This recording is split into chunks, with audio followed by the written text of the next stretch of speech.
Briahna, what's on your radar? Well, Robbie, today I ask, should poor people get audited more than the rich? Well, of course they shouldn't, but regrettably, that's the world we live in. In fact, the IRS audits poor families at 5 times the rate as rich ones. According to a study by Syracuse University, Americans earning less than $25,000 a year are audited at a rate 5 times higher than everyone else. So why is this happening? Well, the IRS relies heavily on an auditing strategy called correspondence audits. These are letters from the IRS asking for documentation on a specific line item on a tax return. In 2021, 85% of all audits were conducted this way. The problem is over half of those audits targeted workers so poor they had claimed an anti-poverty earned tax credit. How are the rich faring by contrast? Well, taxpayers earning between $200,000 to $1 million a year are 66% less likely to be audited as the working class and poor.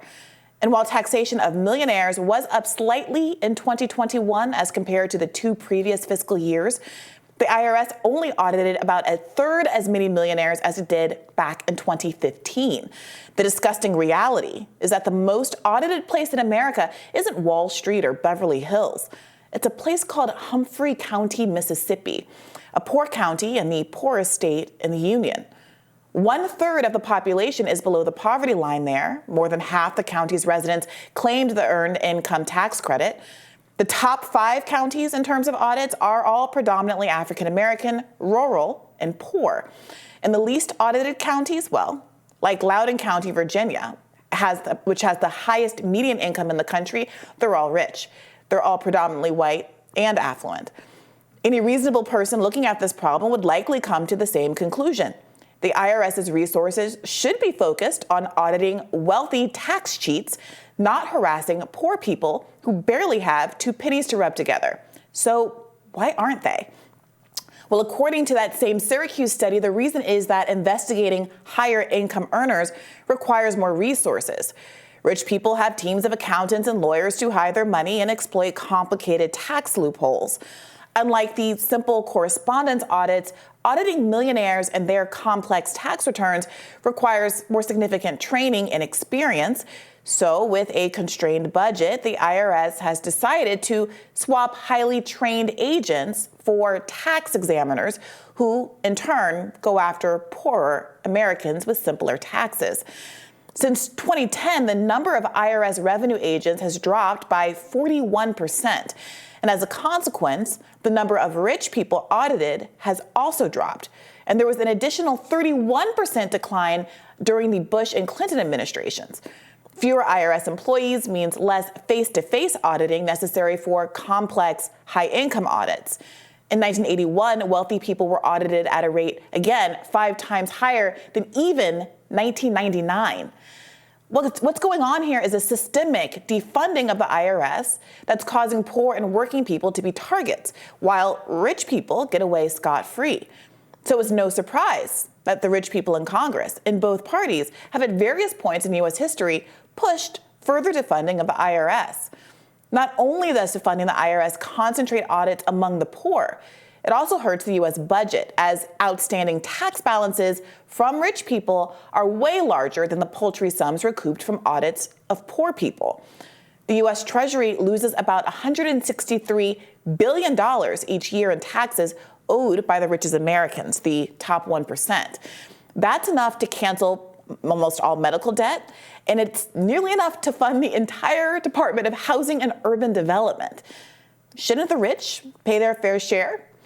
Now, given that the IRS has engaged in predatory targeting of low-income people in the past, it's completely legitimate to have concerns about what it means to increase funding to the agency, even if the goal is simply to return funding levels to the levels they were at, say, 10 years ago, when more 1%ers and fewer low-income people were getting audited.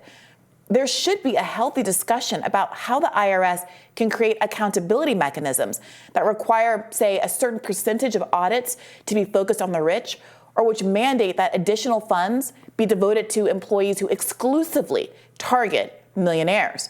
Note that the IRS audited just about 2.2% of millionaires' tax returns last year, which represents a huge decline since 2015, when they were more highly funded. But simply defunding the IRS is likely to exacerbate the problem, leaving the IRS with fewer highly trained agents that can handle, say, Jeff Bezos' tax returns, and plenty who can come after you. Listen to Republican Representative Mike Johnson, sponsor of the legislation to defund the IRS, attempt to defend this policy. Do you think that there is a problem in this country of wealthy individuals and companies not paying their fair share in taxes? That has been a problem, of course, but we're not preventing that. The IRS has an important job to go after tax cheats, absolutely, and we support that. We're the law and order team. We want these things to be done properly, but what this provision would have had the effect of doing is making life harder for middle-class working families and small businesses. Full stop. That's what the nonpartisan analysis evaluated, and that's why we know that this was a top agenda item on the hearts and minds of the American people. Well, why not? That's why we delivered it. So instead of just removing the funding, why not saying you can use the funding, but you can only go after individuals who make over $5 million a year? Look, we're open to a proper analysis and proper instructions from Congress on the use of those funds, and maybe that would be a worthwhile exercise, but that is not what happened with the legislation that passed last year, and that's why we had to unfund it and repeal it effectively. We did that last night. Sadly, it was down partisan lines. I wish we'd had some Democrats who followed common sense and went along with us on it, but hopefully we'll do better with that in the days ahead. But there is no effort to actually make this bipartisan, because even if it passes the House, it's not going to get through the Senate, and President Biden has said he's going to veto it. So if you actually want to make sure that nobody, I'm just going to make up a number now, but let's say $2 million, nobody who makes under $2 million a year is even touched by this, why not work with Senate Democrats on something that can actually become law? We're open to bipartisan solutions if it will actually obtain the needed objective. I appreciate that admission from Representative Johnson about the fact that rich people are getting away with being tax cheats. But if Johnson genuinely believes that rich people should pay their taxes, he should absolutely commit to a bipartisan resolution to fund audits for people earning over a certain income threshold. Republicans' failure to do so raises some questions, especially given their own financial stake in the matter. I mean, it's easy to see why wealthy Congress members on both sides of the aisle, who are on average 12 times richer than the average American, would be eager to hide behind the poor people of Humphrey, Mississippi to earn themselves a get-out-of-audit-free card. I completely respect the skepticism of folks on both the right and the left when it comes to funding the IRS. It's healthy and, frankly, really well placed. We have to ask ourselves, though, is there a better solution to this than letting wealthy elites get away with taking bailouts, giving themselves tax cuts, and writing the rules so that their financial crimes are simply less likely to be caught? And this is a tough question. I have a lot of friends on the left who are very skeptical of increasing IRS funding because they are distrustful of these government police agencies that have done so much over time to use their power to persecute people. And that's a really legitimate fear.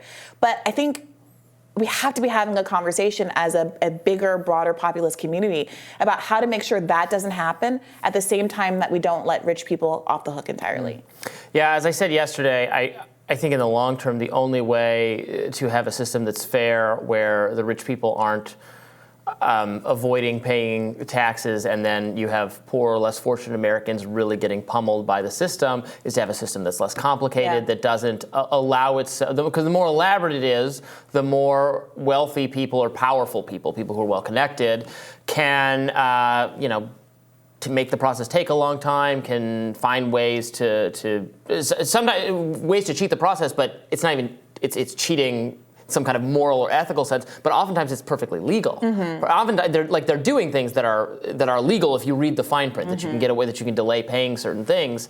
And that's just a nature of the tax code gets so complicated. Every time people try to fix it, they end up making it more complicated. They say, well, here's a little fix we need, but they're just adding more tax. Some of that's not an accident, right? Yeah. As we just talked about yesterday a little bit, I think, there are millions and millions of lobbying dollars spent toward making sure that people like these H&R Block and TurboTax and all these tax preparers have a multi-million-dollar industry of folks that are reliant on them to file their taxes, because the penalties are harsh and everyone is afraid of auditors, especially lower income people. And it's a whole predatory system. So I completely agree with you.